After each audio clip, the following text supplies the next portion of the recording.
Lalu seberapa besar peluang timnas Indonesia meraih kemenangan dalam pertandingan kali ini melawan timnas Filipina? Sudah bergabung bersama kami melalui sambungan Zoom pengamat sepak bola Indonesia Bung Akmal Marhali. Selamat sore Bung Akmal, salam olahraga, salam sepak bola Bung. Selamat sore Bung Samuel, salam olahraga, salam sepak bola. Bung, ini seberapa besar peluang Indonesia memenangkan pertandingan melawan Filipina nih setelah sebelumnya kemarin kita kalah melawan Irak? Ya, kalau bicara peluang, dalam versi saya kita 80% berbanding 20%. Kenapa saya katakan begitu? Bahwa ada beberapa indikasi yang menguatkan Indonesia harusnya bisa memenangkan pertandingan ini. Yang pertama, kita bertindak sebagai tuan rumah. Ya. Yang kedua, bicara rekor pertandingan, Indonesia itu superior berhadapan dengan Filipina. Dari 23 pertemuan, kita menang 23 kali, 3 kali imbang, dan hanya sekali kalah dari Filipina. Satu kekalahan itu terjadi pada 25 November 2014, karena kita kalah ketika itu 0-4 dari Filipina di Piala AFF yang dimainkan di Maidin National Stadium Hanoi. Sementara selebihnya kita selalu menang. Namun demikian kita juga tidak boleh menganggap remeh ya.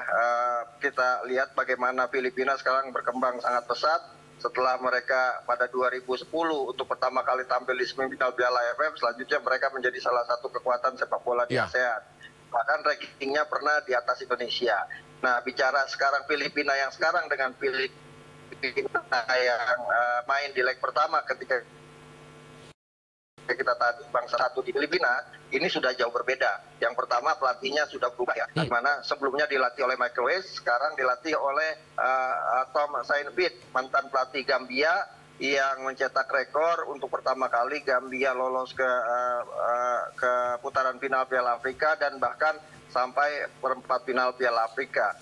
Dengan materi pemain yang dimiliki saat ini,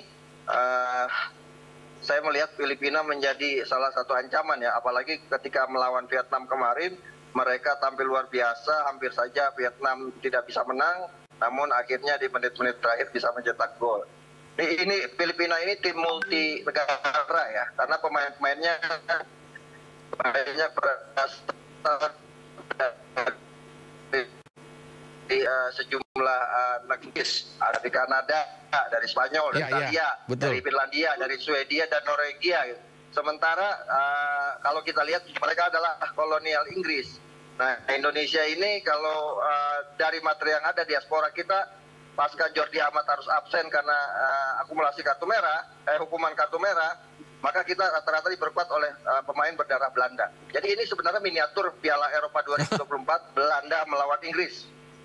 Total Football melawan Kick and Rush. Jadi ini pertandingan yang sangat seru.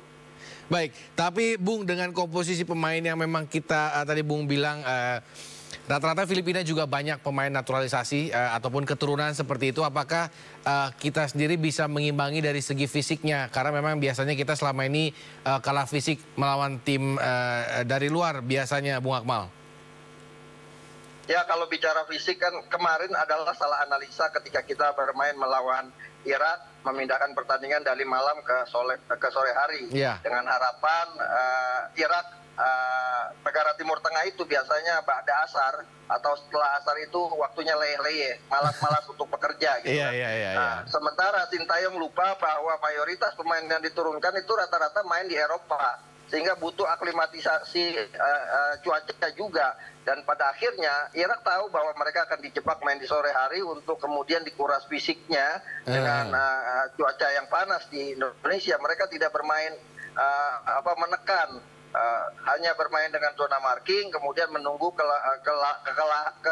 kesalahan dari pemain-pemain Indonesia, ya kan? Dan pada akhirnya kita itu 30 menit pertama menguasai jalannya pertandingan melawan Irak. Tapi setelah 30 menit kita lihat Tom Hay, kemudian Sandy Walsh, Saint Patinama, Rafael Struijk, mukanya sudah merah, lelah sekali karena panasnya cuaca. Sehingga kemudian di babak kedua kehabisan tenaga. Dan akhirnya ketika kehabisan tenaga kita bikin kesalahan sendiri yang membuat kita kalah 0-2. Kalau secara statistik melawan Irak, kita kemarin tidak kalah secara statistik. Tapi kita justru kebobolan lewat kesalahan yang kita lakukan. Nah, kesalahan-kesalahan ini menghadapi Filipina tidak boleh terulang. Dan sekarang misalnya dengan main malam hari, plus para pemain yang di Eropa juga sudah waktunya cukup lama ya, hampir 10 hari di Jakarta, artinya mereka sudah cukup waktu untuk aklimatisasi. Sehingga kemudian langkah melawan Filipina ini merupakan laga yang lebih mudah untuk pemain-pemain yang biasa tampil di Eropa dengan cuaca yang tidak panas. Baik. Nah, ini yang menjadi keuntungan buat Indonesia. Seharusnya memang seperti itu. Tapi Bung, dengan kesalahan-kesalahan yang kemarin terjadi melawan Irak, bagaimana mental khususnya Hernando lah ya, karena blundernya dia kemarin itu bagaimana kira-kira menurut Bung Akmal, apakah sebenarnya dia layak untuk dimainkan lagi atau STY seharusnya mengganti? Ya, STY punya tim analisa termasuk tim pelatih kiper ya, di mana mereka yang akan merekomendasikan siapa kiper yang akan kita mainkan di partai melawan Filipina. Tapi menurut saya Hernando Ari masih nomor 1 di timnas saat ini. Lain cerita misalnya kalau Martin Paes sudah bergabung, tapi kan Martin Paes gagal bergabung karena masalah administrasi kepindahan federasi yang masih bermasalah.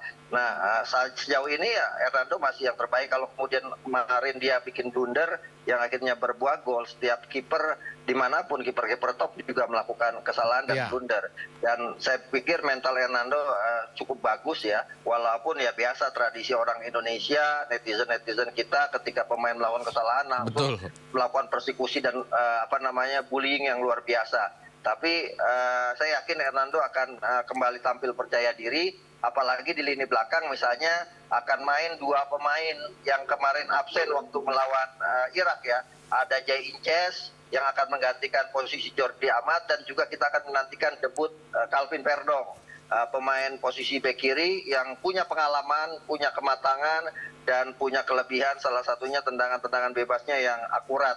Nah, ini yang akan salah satu menjadi andalan Indonesia melawan Filipina. Ditambah misalnya Tom Hey diharapkan sudah tidak ada masalah lagi dengan aklimatisasi cuaca main di Jakarta, sehingga kemudian bisa menjadi playmaker pertandingan di lini tengah.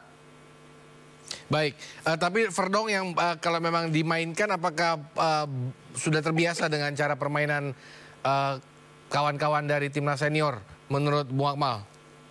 Ya, Samuel, ini kan kalau kita lihat line up kemarin lawan Irak, kita praktis memainkan seluruh pemain diaspora, 8 pemain diaspora dan hanya 3 pemain asli Indonesia ya. Dan 3-3-nya adalah pemain jebolan Akademi Persebaya, Hernando Ari, Rizky Ridho, dan juga Marcelino Ferdinand.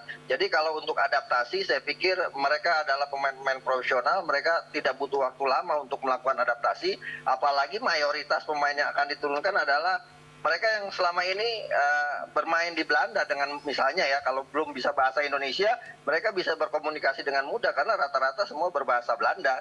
Jadi menurut saya adaptasi buat para pemain saat ini untuk menjaga chemistry bukan jadi masalah lagi. Semua pasti sudah bisa melakukan dengan baik, dan ada kemudahan karena mayoritas adalah mereka yang berdarah Belanda. Makanya saya katakan tadi ini Belanda melawan Inggris, total football gitu. Nah, yang jadi masalah, yang mungkin jadi masalah menurut saya adalah, saya menganalisa sejauh ini ada beberapa strategi yang tidak berjalan. Mungkin komunikasi antara pelatih Sintayong dengan pemain di lapangan. Kalau Sintayong kan selama ini berkomunikasi atau menyampaikan pesan-pesan strateginya dengan bahasa Korea Selatan, bahasa Korea yang kemudian diterjemahkan oleh JJ ke bahasa Indonesia. Sementara yang di lapangan kalau hanya ada 3 pemain Indonesia, sementara misalnya pemain diaspora memahami bahasa Indonesia. Nah, ini yang kemudian mungkin menjadi salah satu handicap, sehingga strategi yang diharapkan tidak bisa berjalan efektif karena faktor komunikasi. Baik, terakhir Bu, ini strategi apa yang akan digunakan oleh STY sendiri? Apakah tetap dengan 3-4-3? Dan pemain Filipina mana yang saat ini patut diwaspadai oleh oleh timnas senior sendiri? Ya, kalau Sintayong dengan pakem tetap 3-4-3 yang kemudian bisa berkombinasi menjadi 5-4-1 atau 4-1-4-1. Itu merupakan strategi dasar dari Sintayong ya, yang mengandalkan defense counter, bertahan kemudian melakukan serangan balik. Nah, kalau kemudian siapa pemain Filipina yang patut diwaspadai, justru mungkin yang harus diwaspadai adalah mereka-mereka yang main di Indonesia, karena ada 5 pemain Filipina yang saat ini main di Indonesia kan. Kevin Mendoza, salah satu kipernya misalnya main di Persib Persib baru saja juara. Kemudian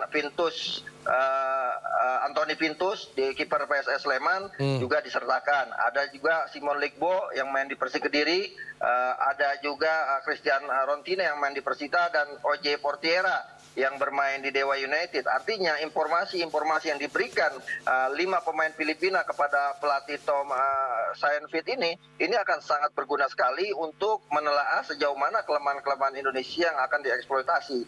Dalam acara jumpa pers misalnya, bagaimana pelatih Filipina Tom Sainfit ini sudah mengatakan bahwa dia akan bermain sedikit bertahan di awal babak untuk kemudian melihat celah dan memanfaatkan kelengahan Indonesia seperti halnya yang dilakukan oleh Irak.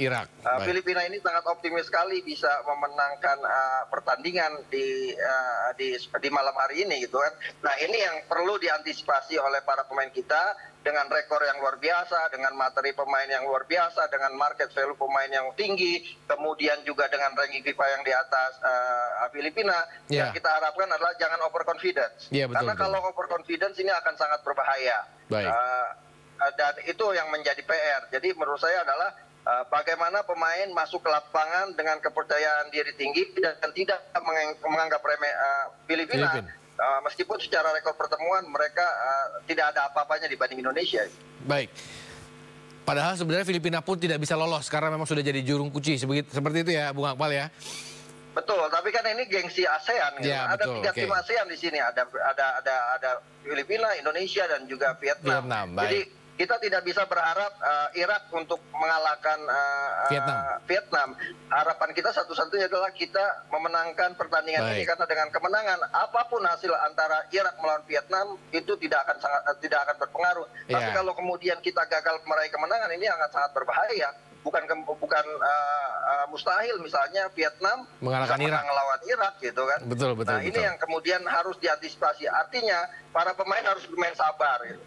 Untuk melakukan serangan, jangan sampai kemudian ingin terburu-buru segera mencetak gol agar bisa memenangkan pertandingan yang pada gilirannya komunikasi antar lini atau kemudian transisi permainannya tidak begitu berjalan baik yang pada akhirnya bisa dimanfaatkan oleh Filipina. Baik, terima kasih Bung Akmal. Sama-sama kita nonton dan nantikan bagaimana permainan Indonesia melawan Filipina malam nanti. Kita tetap support timnas senior kita. Selamat sore, salam olahraga, salam sepak bola Bung Akmal. Salam sepak bola, bangkit sepak bola Indonesia, semangat menolak menyerah.